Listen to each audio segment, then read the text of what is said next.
பெங்காலி ஸ்டைலில் மிஸ்டி தோய் பண்ணலாமா? இது ஒரு டெசர்ட் மாதிரிங்க. பெரியவங்கலேருந்து சின்னவங்க வரை எல்லாருமே சாப்பிட்டா உடம்புக்கு ரொம்ப நல்லதுங்க. இப்போ இந்த மிஸ்டி தோய் எப்படி செய்யறதுன்னு பார்க்கலாமா? அதுக்கு ஃபஸ்ட்டு 1/4 கப் அளவுக்கு தயிர்வே இந்த மாதிரி ஸ்டெயினரில் வடிச்சிட்டு நல்லா கெட்டியாக இருக்கிற தயிர்வே இந்த மாதிரி நல்லா பீட் பண்ணிக்கணுங்க. அது இருக்கட்டும். இன்னொரு பேனில் 3 ஸ்பூன் அளவுக்கு சுகர் சேர்த்துக்கணும். 1 ஸ்பூன் அளவுக்கு தண்ணி ஊற்றி நல்லா கேரமல் மாதிரி பண்ணிக்கணும். பாருங்கள், இந்த அளவுக்கு பண்ணிக்கினா போதும். இப்போ 1/2 கப் அளவுக்கு பால் சேர்த்து நல்லா இந்த கேரமலில் இந்த பால் நல்லா மிக்ஸ் ஆகணும். பாருங்கள், கலர் நல்லா சேஞ்ச் ஆகிருக்கு. 1 நிமிஷம் நல்லா கொச்ச உடனே ஸ்டவ் ஆஃப் பண்ணிடலாம். இப்போ இன்னொரு பவுலில் மிக்ஸ் பண்ண வச்ச தயிர் சேர்த்துக்கலாம். அதுக்கப்புறமா இந்த பாலும் சேர்த்துக்கலாம். பால் வந்து ரொம்ப சூடாக இருக்கக்கூடாதுங்க, மீடியமாக தான் இருக்கணும்.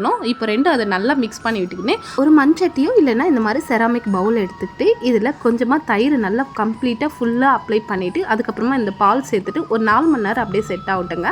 நல்லா சில்லுனா சாப்பிட்னா ஒரு 1 ஹவர் ஃப்ரிட்ஜில் வச்சு எடுத்துக்கோங்க. இதில் கொஞ்சமாக நட்ஸு சாஃப்ரானும் சேர்த்துக்கிறேன். அப்படியே வாயில் வச்சா கரைஞ்சி போடுங்க. கண்டிப்பாக ட்ரை பண்ணி பாருங்கள்.